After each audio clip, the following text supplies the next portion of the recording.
Hello.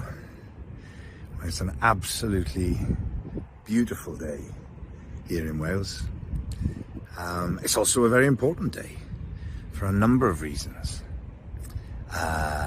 Firstly, because today, September the 16th, is the day that the new king, Charles, after the death of his mother, Queen Elizabeth II,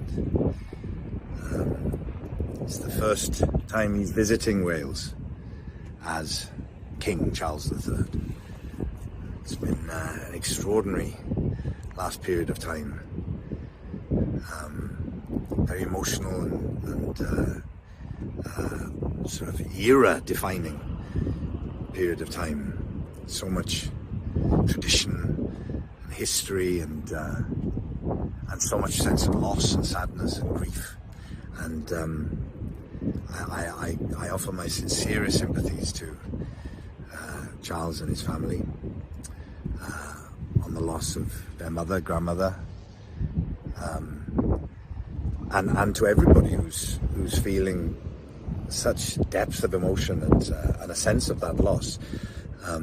Obviously for people who feel so proud of their Britishness, the Queen is very much a symbol of that, and I think has really connected with people because of her extraordinary sense of duty and service to her country, and that she's been there for so long and has been such a sort of fixed point for people. It has been an extraordinary, overwhelming period of time, and still is, I think. And to see the extraordinary sense of history and tradition, and all the symbolism that goes with that, has been very, very powerful. But of course, there's more than one story in these Isles. There's more than one tradition, more than one history. And today is a very important day as well, because September the 16th is the day that many people here in Wales celebrate Owain Glyndŵr, who was the last native Prince of Wales, self-proclaimed.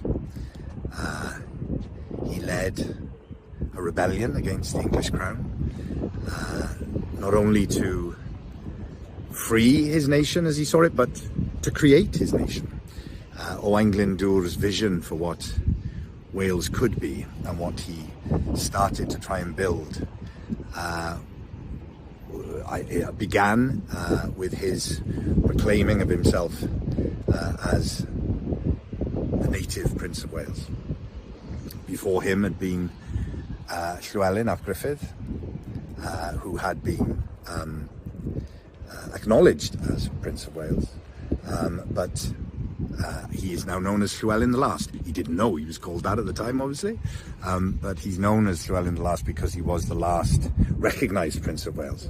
But then after that, it was Owain Glyndŵr who proclaimed himself and then led a rebellion that went on for 15 years, but was eventually crushed, and that was the last time Wales had a native Prince of Wales.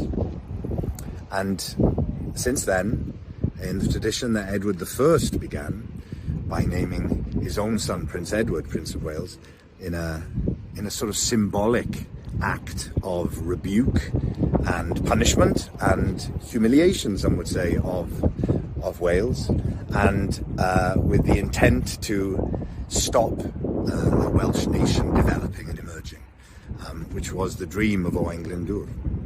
And so this day, September the 16th, is important to many people in Wales because of that, because it marks the moment where Glyndŵr claimed the title of Prince of Wales again. So those two things are obviously connected, because of course to choose September the 16th to come to Wales, having only a short time ago proclaimed that he had created his son William as the new Prince of Wales, or Croesog Cymru,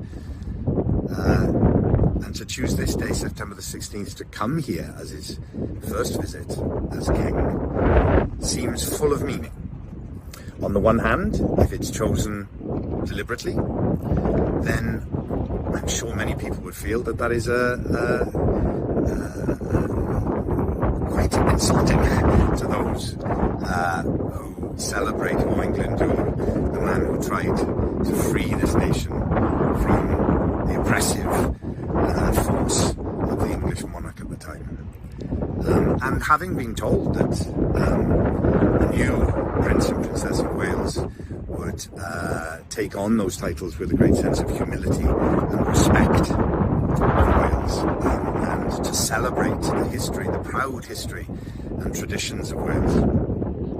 It is quite surprising then to see that the first official visit is on this very particular day.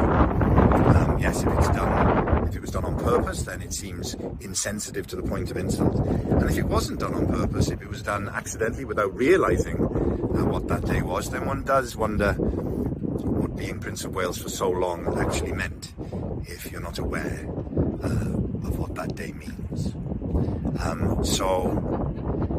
So an important day in many ways, and I think with King Charles in Cardiff at the moment, meeting Welsh government, I'm not entirely sure that they will be talking about that. And so I just wanted to add my voice to the many others who are marking the irony of Owain Glyndŵr's Day, the celebrations for Owain Glyndŵr's Day being cancelled today because of the visit of an English monarch. It is, to put it mildly, ironic. I hope it's not a declaration of intent, because that would be very concerning. So happy Owain Glyndŵr's Day to you, King Charles III, to you, Prince William, Croesog Cymru, and to all those in Wales who feel a deep meaning to this day. And to borrow the words of another Welshman, and to slightly mess around with him, Dylan Thomas from Under Milkwood. Where'd you get that name from, Willie? Got it from my father, silly. Give it back then, love.